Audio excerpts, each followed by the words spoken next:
What up? It's your boy, the Incredible Man. Yes, I'm back at it again, and I just watched Black Clover episode 112. And this episode, I know I say it every time, like I'm like, oh wow, this was good and fantastic and wonderful and everything. But this episode was really that for me. It was just that good to me, man. Watching everything. Oh wow, that's it. What was that? Anyway, watching everything, it took me back to reading it in the manga, and I felt some type of way reading it in the manga. But this episode, it hit different for me, man, for real. Like 100%, this episode hit different on every scale, man. Everything. You guys know, like I just posted my review for 111, I think yesterday. But dude, this episode hit so different for me. It made me feel stuff that I didn't even feel reading it in the manga. Reading it in the manga, I felt a type of way, and the emotion kind of grabbed hold of me a little bit on certain parts. But this whole episode hit very differently, and that's what let's dive into it. I'm a ramble if I don't go. Okay, let's get right into it, man. So this episode, it done exactly what I said we were going to do. We were going to focus back in the dream world, and I didn't want to give away too much because I had read the manga. So now that it happened, I can talk about it. We got back in the dream world, and they created the illusion that it was the real Dorothy Unsworth, and that's all it took for the elf to picture that in her mind, because they put up the smoke screen and everything, and she envisioned the real Dorothy Unsworth, and that's who we got to see.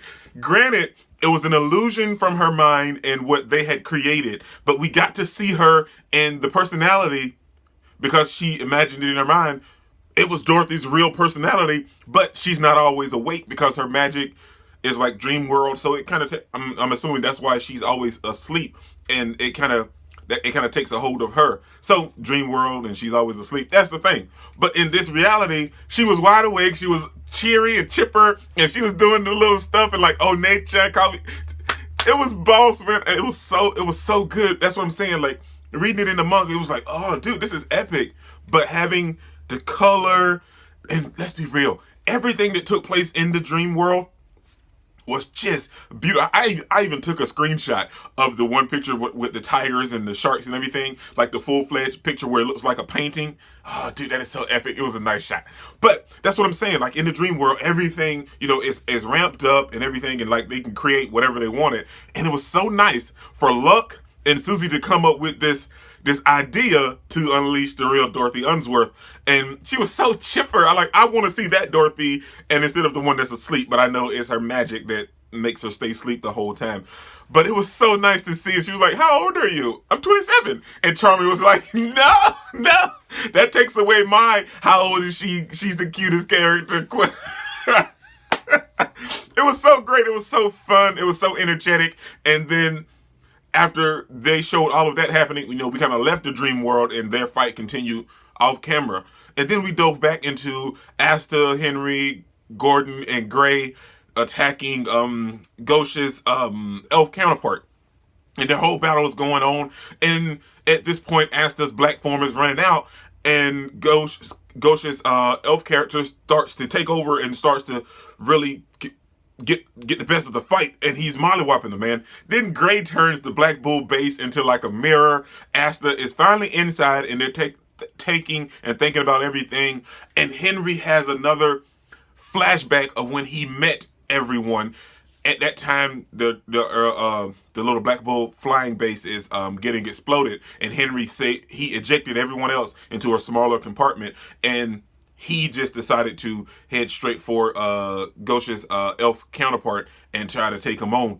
And we get to see another flashback of Henry, and that's what I mean by this episode. It just hit different because watching the flashbacks and remembering everything that I read, I felt some type of way reading it, and I was like, okay, yeah, cool. And we're getting Henry's backstory. We see how he feels about his companions and understand. And that's what I love, and I say it every week and weekend, especially like where we are right now in the anime. It hits so different, and this is why I love the Black Bulls. It is so great. And we see a flashback of Henry thinking about everything and all of the Black Bulls, because he's going to sacrifice himself now. he ends up hitting his flashback and seeing Asta come in there and introduce himself to him, and he was like, well, Captain Yami told me where I could find you since I wandered in here on my own last time, and I'm Asta, I'm the newest member of the Black Bulls, and you don't have to worry about sucking my magic, I don't have any. So it was nice that he can be the one to hold and connect Henry to everyone else, because Henry only just watches everyone else through the house and he absorbs a little bit of their magic, but he doesn't really want to have a conversation with them because he feels like it's wrong that he's taking some of their magic without their knowledge.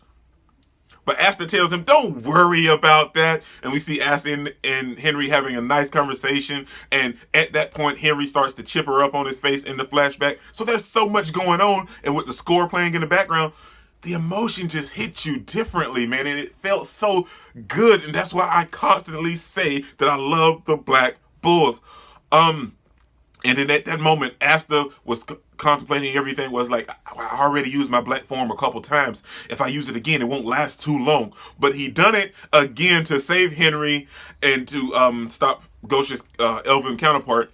And then we have Gordon and Gray helping Asta to save Henry. We have Gordon releasing his poison magic or curse magic. I think he has both. He has poison and curse magic. Then we have Gray saving Henry herself. It was so great to see. I love the Black Bulls. I love them so much. And then we have Asta hitting the black. What was it?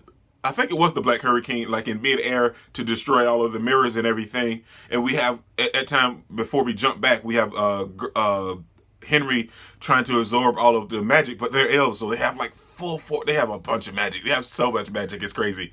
But and all of that time, that's what I'm saying. Like, it just repeating the flashbacks and showing everything and how he felt. It just hit so differently, man. For me, anyway, it did for me.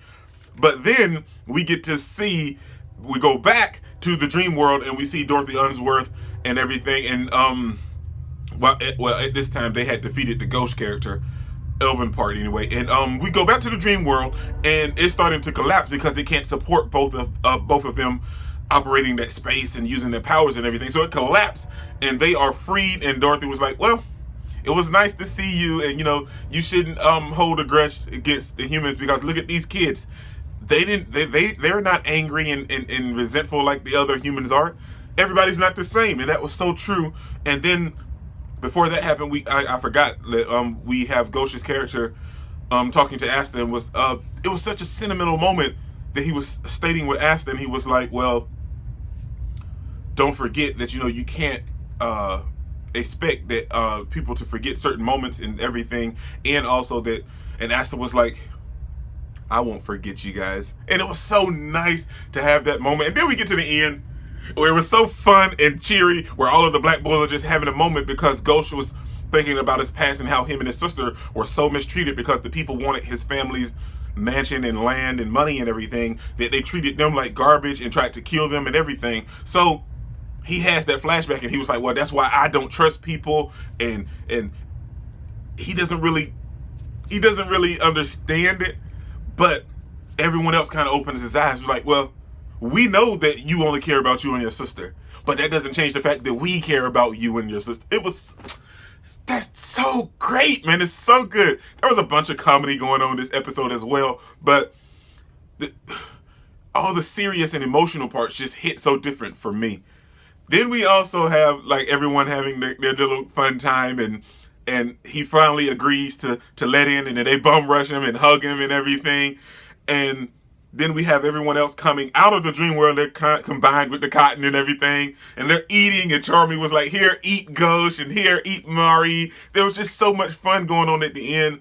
And then we have Noelle and Zora coming, and we know Noelle was jealous, so she knocked Zora off and she fell just to be combined with the Black Bulls again. So now we have all of the Black Bulls together except for Finral, and we know Yami is inside the Netherworld Castle or Underworld Castle with Jack.